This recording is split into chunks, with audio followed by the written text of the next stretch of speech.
Brace yourself for a spine-chilling journey into the shadows of human nature. I have 3 cases. We'll delve into the gripping tales of those who plan murders, thinking they can evade justice only to be ensnared by the relentless pursuit of law enforcement. These are all shocking stories where the best laid plans crumbled, leaving behind a trail of twisted motives, unexpected twists, and a reckoning that awaits those who dare to dance with darkness. Don't forget to subscribe. What happens when a love triangle turns deadly? The tale of Shannon Crawley, Jamea Stroud and Denita Smith is a chilling answer to that question. In the bustling corridors of a Durham courthouse, February 23, 2010, a tale of treachery, deceit and murder unfolded. Shannon Crawley, the former mistress of Jamea Stroud, was found guilty of the cold-blooded murder of Stroud's fiancée, Denita Smith. The man at the epicenter of this deadly love triangle was conspicuously absent. According to the prosecution, Crawley, in a desperate and sinister attempt, tried to frame Stroud for Smith's murder. Smith, a graduate student at NC Central University, was brutally killed in January 2007. The prosecution painted a picture of Crawley spinning an elaborate web of lies, attempting to pin Stroud as the murderer.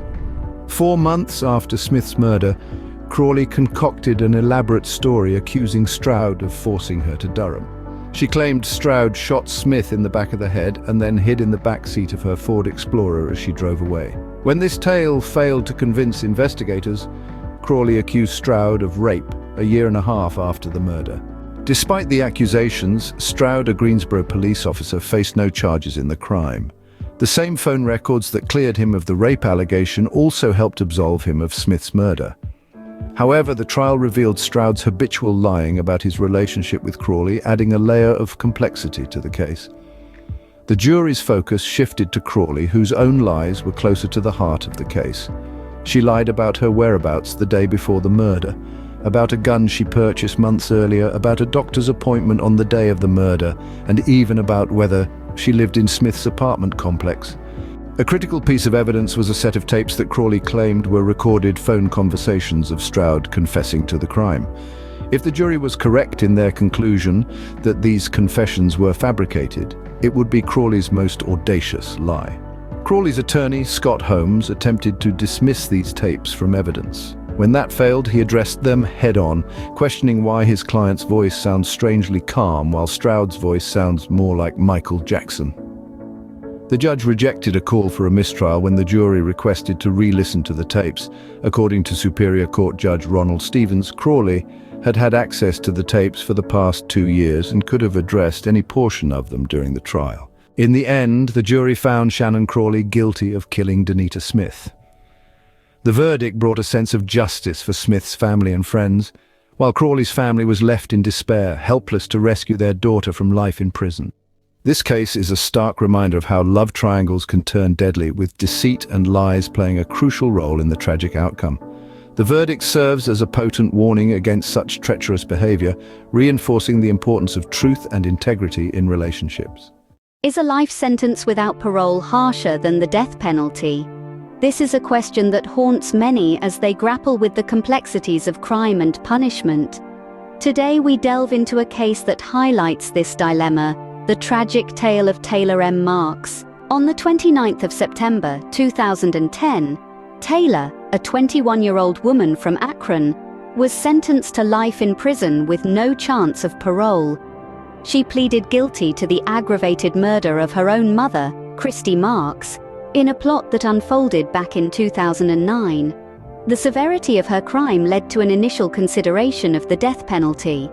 Yet, in exchange for her guilty plea and willingness to testify against other potential accomplices, this specification was dismissed. Summit County Common Pleas.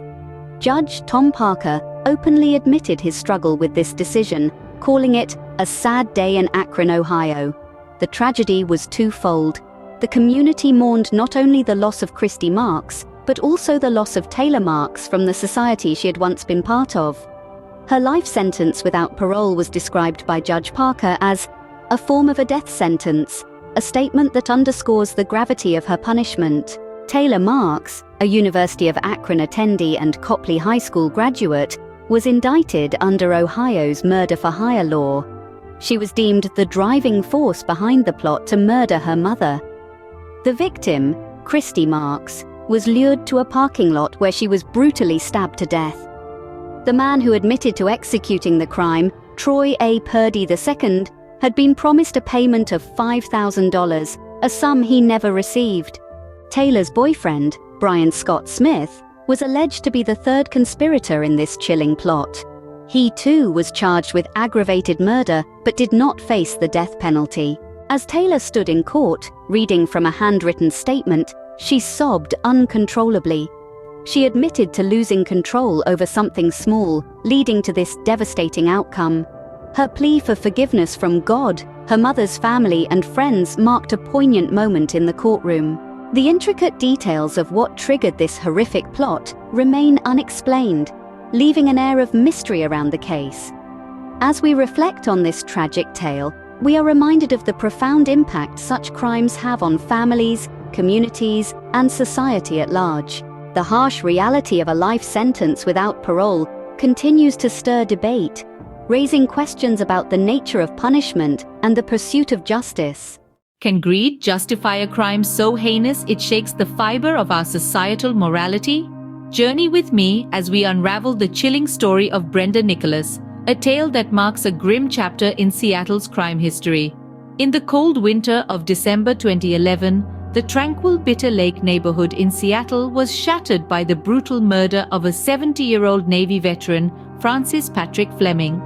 The beloved two-time Purple Heart recipient met a gruesome end, orchestrated by Brenda Nicholas, a 47-year-old woman consumed by avarice. A meticulously planned crime, Nicholas's motive was as chilling as her actions. Her eyes were set on the veteran's valuable collection of coins and uncut bills, a treasure she was willing to kill for. Together with her accomplices, one of whom was Charles Youngbluth, Nicholas carried out her grim plan with terrifying brutality. As the investigation unfolded, Nicholas's criminal footprint expanded. On the same day of Fleming's murder, she attempted to rob and kill another elderly man. Additionally, over 50 criminal counts were brought against her, revealing a pattern of thefts that had built an octogenarian woman of over $1 million and left several landlords in her wake. In April, a jury convicted Nicholas of first-degree murder with a deadly weapon enhancement. In May, Youngbluth received a sentence of 21 years for his part in the murder, after pleading guilty to the same charges. Throughout the trial, Nicholas attempted to shift the blame onto her boyfriend, claiming her actions were a result of her Romani upbringing and a life filled with hardships. Her defense, however, fell on deaf ears as the jury delivered its verdict, and in August, Nicholas was sentenced to 34 years in prison for her crimes. It was a case that shook Seattle, exposing a chilling narrative of greed and brutality, a page in the annals of crime and punishment that serves as a stark reminder of the devastating consequences unchecked avarice can yield.